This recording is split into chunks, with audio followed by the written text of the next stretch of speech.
Hello from Southern Ontario, Canada, this April 24th. So our mainstream media here in Canada, and I'm going to assume in the US as well, is, well, here in Canada for sure, zero coverage of what's happening in the Netherlands or in France.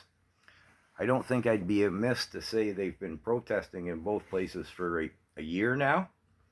I was going to Google search it and nail it down, but yeah, I don't think it's important. It's been a long time. I'll get into some details about their protests and stuff in a minute. But let's just say France and Holland aren't like some unheard of place in the darkest depths of Africa or a banana republic in the Congo. They're both big players on a global level. Holland is the second largest exporter of food in the world after the US. And with the WEF wanting food shortages, that makes them a big player. I didn't bother going into France, for example. Their GDP is, well, where are we? We're either second or third in the European Union. In dollars and cents, France's GDP in 2021 was about 3 trillion. The UK, for example, was 3.2 trillion that same year. France is not a small player on the global scene. Economically, landmass, population. They're a nuclear power.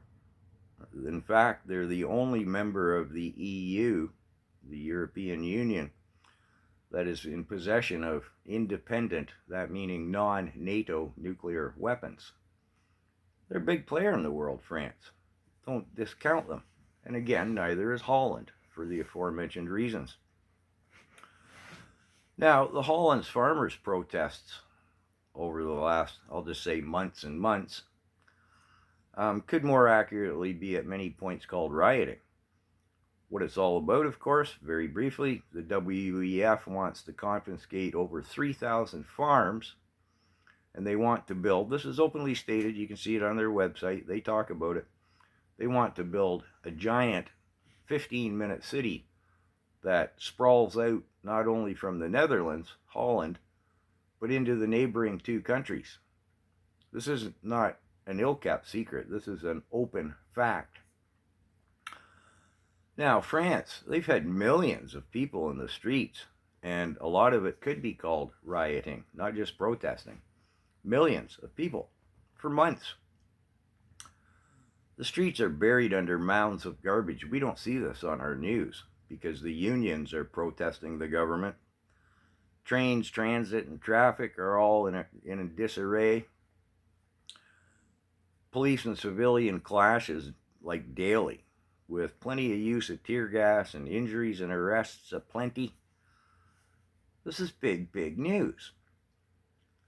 Prior to Trudeau buying our mainstream media here in Canada, you would have to think this would be headline news.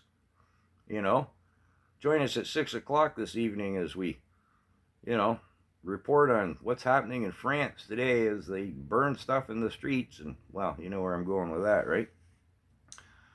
But not a peep. Why not? Well, the leader of Holland, Mark Rutte, graduate of the Young Global Leaders Program. Same class and year as Justin Trudeau, WEF member. So is Macron, the leader of France, who, despite the protesting and rioting, millions of people in France, has stated, what did he say? Oh, where is it here in my notes? So I can't quite quote him. But the agendas will proceed and, in fact, will be hastened. That's not a quote. Let me get it in here. Oh, yeah. The Prime Minister of France vowed government would press ahead with more reforms, determined to accelerate the pace of the reforms. The reforms? The WEF, of course. Again, nobody's trying to keep it a secret. Now, in Holland, the Farmers' Party has won every provincial seat, which it's going to take a while, will influence their I'll say federal politics. But will it be too little too late? I don't know.